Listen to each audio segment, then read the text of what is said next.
раиси шаҳри Хуҷанд Фирдавс Шарифзода бо мақсади огоҳӣ аз раванди корҳои сохтмонию бунёдкорӣ дар соҳаи иҷтимоияти шаҳр ба муносибати 25-солагии рӯзи ваҳдати миллӣ ва 30-солагии иҷлоси 16-уми Шӯрои Олии Ҷумҳурии Тоҷикистон аз муассисаҳои маориф ва тандурустӣ боздид ва ошноӣ пайдо кард.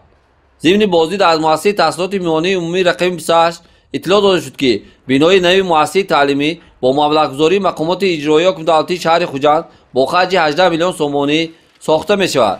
тибқи лоиҳа иншоот аз 4 ошона ва таххона иборат буда дорои 23 синфхона ва дигар иншооти ёрорасон мебошад. фармоишгари иншооти сохташаванда идораи сохтмони асосии шаҳри Хуҷанд, пудратчӣ, ҷамъияти дорои масъулияташ маҳдуди сохтмонворидот ва лоиҳакаш, корхонаи воҳиди давлатии шаҳрофар мебошад. мактаб барои 1280 нафар хонанда дар 2 баъз пешбинӣ шудааст. алҳол дар иншооти номбурда то 100 нафар сохтмончиёни маҳаллӣ кору фаъолият доранд. бунёди таххонаи мактаб ба охир расида, корҳои сохтмонӣ дар ошонаи якуми он бо маром идома дорад.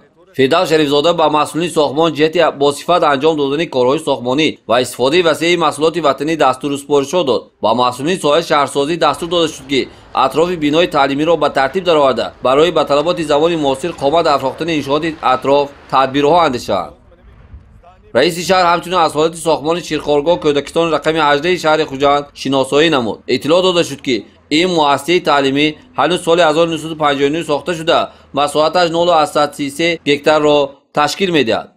корҳои сохтмонӣ дар Кӯдакистон бо маром идома дорад ва алҳол тибқи лоиҳа он 3 ошона ва таххона иборат буда дар атрофи он дигар иншооти зарурӣ барои тарбияи кӯдакон низ бунёд карда мешавад. фармоишгари иншоот идораи сохтмони асосии мақомоти иҷроии ҳукмдавлатии шаҳри Хуҷанд буда пудратчии он ширкати сохтмонворидот мебошад. баъди истифодаи муассисаи таълимӣ беш аз 180 нафар кӯдакон ба тарбия фаро гирифта мешаванд. кӯдакистони бунёдшаванда бо назардошти талаботи замони муосир сохта мешавад ва дар он беҳтарин шароити тарбияву ба камолрасонии кӯдакон муҳайё мегардад. раиси шаҳри Хуҷанд Фирдавс Шарифзода бо раванди тадбирҳои ободонӣ, созандагӣ ва корҳои таҷдиду аздазсозӣ дар бинои асосии ҷарроҳии табобатии беморхонаи клиникии шаҳрии рақами 1 ва атрофи он низ ошноӣ пайдо кард. иттилоъ дода шуд ки бинои 4-ошонаи ҷарроҳии табобатии беморхонаи клиникивии шаҳрии рақами 1 бо маблағгузории мақомоти иҷроии ҳукмдавлатии шаҳри Хуҷанд ба таҷдиду азнавсозӣ фаро гирифта мешавад. ба сохтмончиён дастур дода шуд ки дар ҳудуди беморхона ошхонаи замонавӣ ва бинои истгоҳи ёрии таъҷилӣ низ сохта ба истифода дода шавад.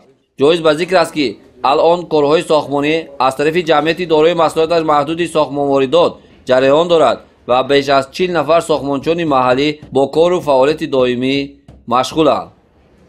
раиси шаҳри Хуҷанд Фирдавс Шарифзода таъкид дошт ки дар қаламрави шаҳр иқдомоти созандагӣ дар замини дастуру супоришҳои асосгоҳи сулҳу ваҳдати миллӣ, пешвои миллат, президенти ҷумҳурии Тоҷикистон муҳтарам Эмомалӣ Раҳмон ва нишондодҳои раиси вилояти Суғ Раҷаббой Аҳмадзода бо маром идома дорад ва ҳамагон дар ҳамбастагӣ ҷиҳати боз ҳам зебову пешрафта намудани шаҳри бостонии Хуҷанд ҳиссагузорӣ хоҳем намуд.